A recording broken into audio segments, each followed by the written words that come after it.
Welcome to the Wellness from Within speaker series as part of Happify SG Festival 2021, hosted by the Art of Living Singapore. Today's topic is leadership loneliness, how to deal with it better. Anupama Murali in conversation with Nick Jonsson.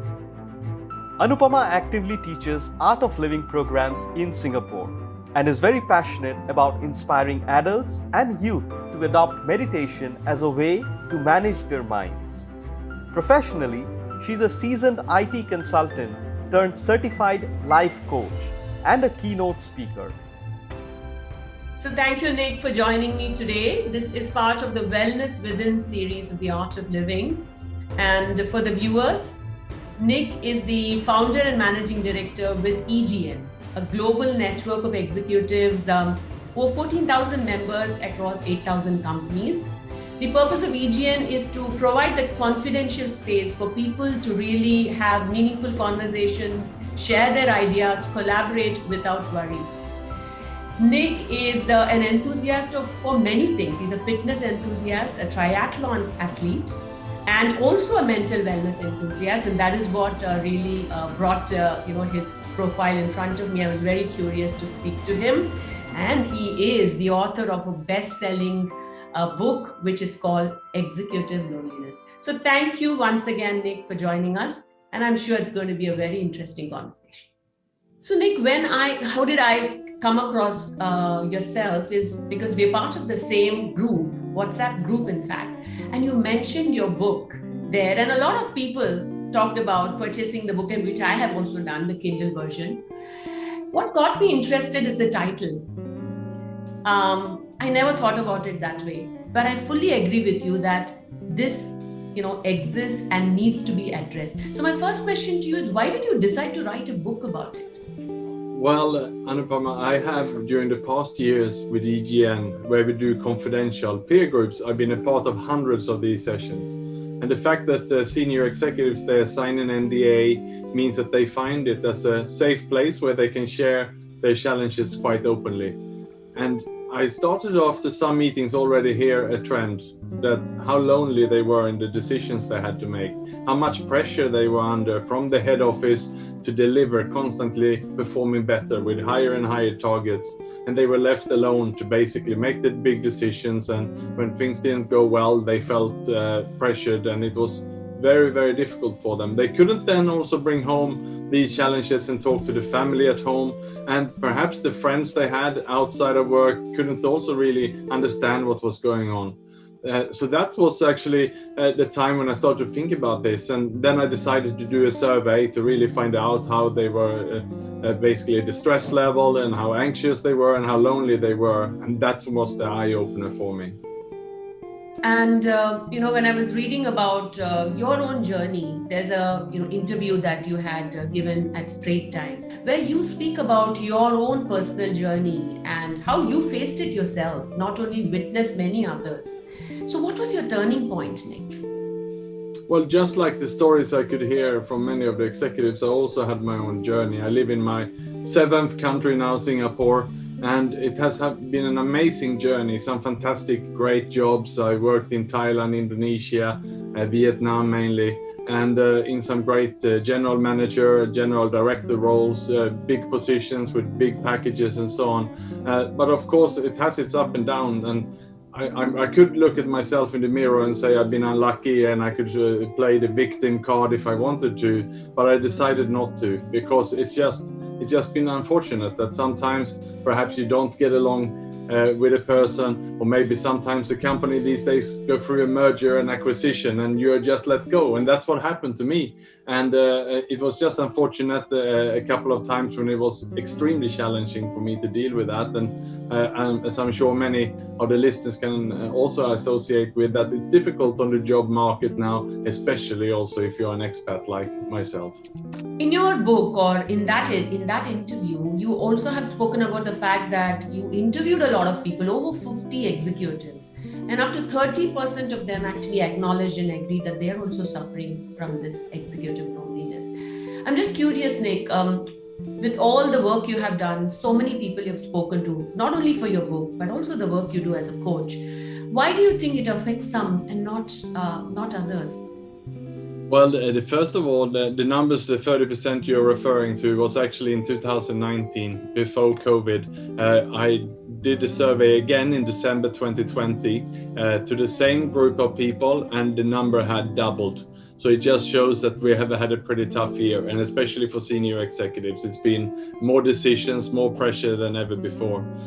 So why would then 60% be affected by this at the moment and 40% not?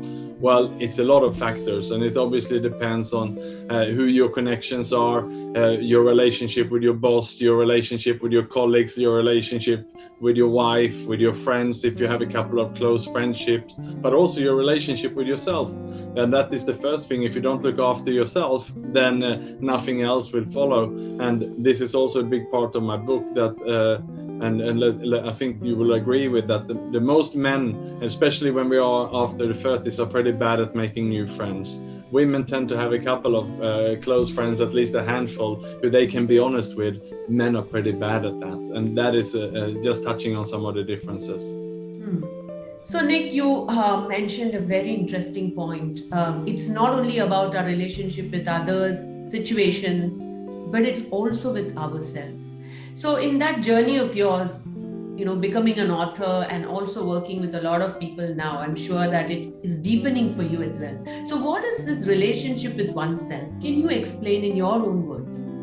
Well, I think that's something that I've been lacking. And when I'm looking back now, why did I not go through the challenges I had in a better way? It was probably I didn't have a good coach. I didn't have a strong mentor by my side during those times. And one of the reasons was that I moved countries. I come to a new country and I had to make new friends. And before you get some strong connections and before you feel the trust to open up to someone, it can take some time. What I should have done, looking back at this, I should have appointed some coach. I should have had some perhaps formal arrangement there of someone to hold my hand and to guide me through these challenging times. That is something that I learned now, and I really am careful these days. So if I step into a new territory, and it doesn't have to be a new country, new job, but a new assignment, even now, for example, for my keynotes and so on, I have a speaking coach who helped me with that. So I have someone to throw ideas at, someone who can help me to overcome hurdles. But also in my recovery journey, I had a fitness coach to get me back on track with my exercise and my diet. And you can say, well, all of these things cost a lot of money, but I would say there's also a lot of people who are out there willing to help. There's mentors, there's organizations which are available there. So it doesn't have to be expensive. And I think that the return on investment is something that definitely I value a lot more now. Yes, fully agree. So Nick, I think it's even in your LinkedIn headline, you talk about being a mental wellness enthusiast. And of course, all that we have spoken actually clearly says how important it is for you. But meditation, have you tried it yourself, and what has that done for you? I certainly have tried it, and I would say my recovery journey then 3 years ago started with, it was walking, cycling, swimming, and more exercise based. But then about 1.5 years ago, I really started to hear everyone I spoke with said, well, have you tried meditation? Have you tried mindfulness and so on? To the point where I actually signed up myself with a mindfulness coach who had one-on-one sessions with me to basically teach me how to meditate just from the beginning, and I loved it from the first instance. And I decided actually to invite this mindfulness coach to give a session to about 50 senior executives in EGN. They all said the same, and it was the first time for many of them, which I was quite surprised about. Many of them after that contacted this coach, and they now have a weekly session for the whole company and so on. So that's how my journey on mindfulness and meditation started. And since then, we even now in EGN, the organization where I'm working, we even have a mindfulness group where we share best practice and so on. And actually 3 of our members have been to the 10 days meditation silent retreat, and I just love to listen to them. And the closest to that I've been this year was a 2-day meditation retreat on Sentosa Island, which was arranged by one of the therapists here in Singapore. So I keep looking out for courses. I also joined a three evenings course on meditation. So I'm still really a baby in that space, but it's a journey that I'm really looking forward to explore more. thank you for sharing that, you're still, a baby in the field of meditation in this whole space, but you already are liking it. So I'm just curious, you first mentioned that, you were more into fitness and running and so on. And I can see that from your posts, but you liked meditation the very first time. So what was it that you liked and you want to continue doing it now? Well, I think the beautiful thing with meditation is that you can actually get a mini break during the day. And I was recommended to even just a 5 or 10 minute break. And that's how I started, by just a 5-minute break once a day. And I put it in my calendar around lunchtime, and I respected it. I followed up on it. And then you could expand it to the 10-minute break, and then it could be twice a day. And I did that for a few months, and the results was just amazing. And that is something that you cannot do with exercise. You cannot really go out for a 10-minute run. Some go for an exercise during the lunch break, but I think that's almost defeat the purpose. You come back sweaty, you maybe don't have time to eat. But a meditation, for if it's 10 minutes, everyone can fit that in the day. It just gives your head that clarity, that space. It gives you breathing coming back, and you can breathe better, you can relax, and you can actually focus on making better decisions. So as a busy business owner now myself, and for any senior executives, I can recommend investing in that time and do it during the day, especially Monday to Friday, because that's where I certainly can feel the biggest difference. Wow, wonderful. So now, wellness within, that's what the series is all about. And we've already touched upon a lot of wellness. But when I say wellness within, Nick, what are some things that come to your mind? Well, as I continued my meditation journey, I also invested in one of those meditation headbands called Muse 2. And there basically you're working on you're reducing the heart rate, and you're working on your breathing pattern, and you actually measure it. It's linked to an app, so you can afterwards see your results.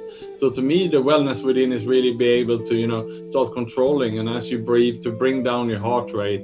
And that has been amazing to just see and track how much I have improved, and I can focus on the recovery then, as it's called. When my mind is sort of drifting away, I can bring it back, and to see that in real time and afterwards seeing the result has been eye-opening for me. Again, being a fitness enthusiast, I measured everything from even my sleep and so on. So to be able to do that with a meditation was something that I had no idea that you could. And so that just gives me the confidence, and I can see week in after week that actually my results are better. That makes me feel good. It's like a reward for yourself, a token, and you can see that you're just on the right way and on the right path. And with that, I just feel better.